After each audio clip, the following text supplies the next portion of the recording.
This happened to me about 3 weeks ago, and the part that still bothers me is I almost didn't even notice it at first because the ride looked normal on the app, just a pickup outside a grocery store a few minutes from my place. And I remember thinking I'd take this one and then head home. And when I pulled up, there was a guy already standing near the carts, not by the entrance like most people, and he didn't wave or check the plate. He just walked straight to the back door and got in.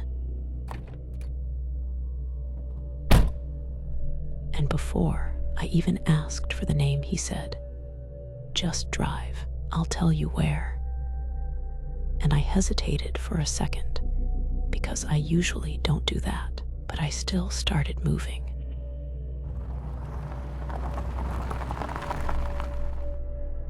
And the reason I've been doing late rides like that is because I've been trying to cover more at home since my mom's been dealing with medical bills and my younger sister's still in school. So I've been stretching my hours more than I should, especially those last rides on the way back and maybe 30 seconds into the drive. He told me to turn off the main road and cut through a side street, and I said the app's showing something else. And he just said, "I know, take this," and pointed ahead like he'd done it before, and I took it.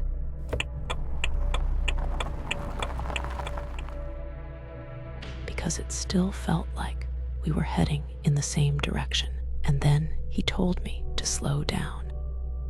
And there was no traffic at all, but I eased off anyway. And that's when I noticed a car behind us that hadn't been there before, just sitting at the same distance, not passing, not falling back. And I checked the mirror again because it didn't feel like normal spacing. And right after that, the guy in the back said, "Keep it steady," like he was talking about the speed specifically. And I glanced at the map and realized we were already off route, like not even close to the drop point anymore. And I told him that, and he just said, "I know," again, same tone, and didn't explain anything. And I adjusted the mirror slightly, and he was already looking at me, not moving, just watching. And then the car behind us flashed its headlights once. And I remember thinking that didn't feel random, and I pressed the gas a little without thinking. And he reached forward and grabbed the top of my seat hard enough that I felt it through my shoulders and said, "Don't do that." And it wasn't loud. It was just direct, like he didn't need to repeat it. So I slowed back down because I didn't want him reaching any closer, and I thought about stopping the car. But there was nowhere to pull over, just a narrow road with trees and a drop on one side. And if I stopped, that car would be right behind me anyway. So I kept going. And then he told me to take another turn, and this time I said I need to stay on the route, and he leaned in close enough that I could feel him right behind me and said, "You're not going to do that," and kept his hand on the seat, and I took the turn. And the second I did, the car behind us turned in two, and it came closer, not fast, just closing the gap slowly.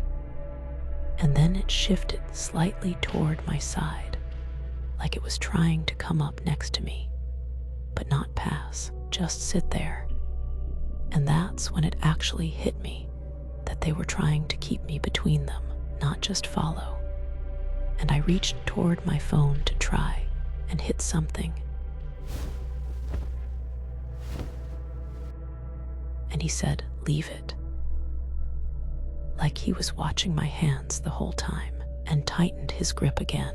And at that point, it felt like every option was worse than the last. I couldn't speed up because he was right behind me, couldn't stop because of the other car, and I couldn't call anyone.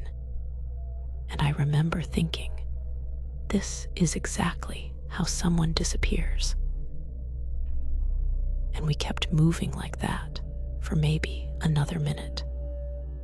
And then I saw a lit area ahead, like a small roadside shop or something, and I didn't say anything. I just turned toward it.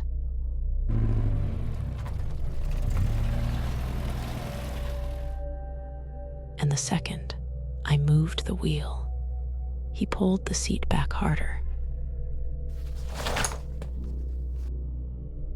and said, "Don't," like he was actually trying to stop me. And I didn't stop. I just pressed the gas and forced the turn.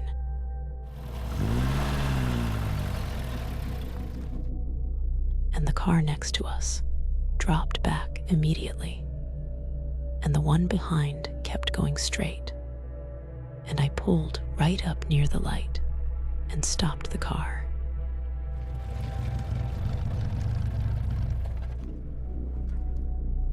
And he stayed there for a second, still holding the seat, and then just let go and got out without saying anything.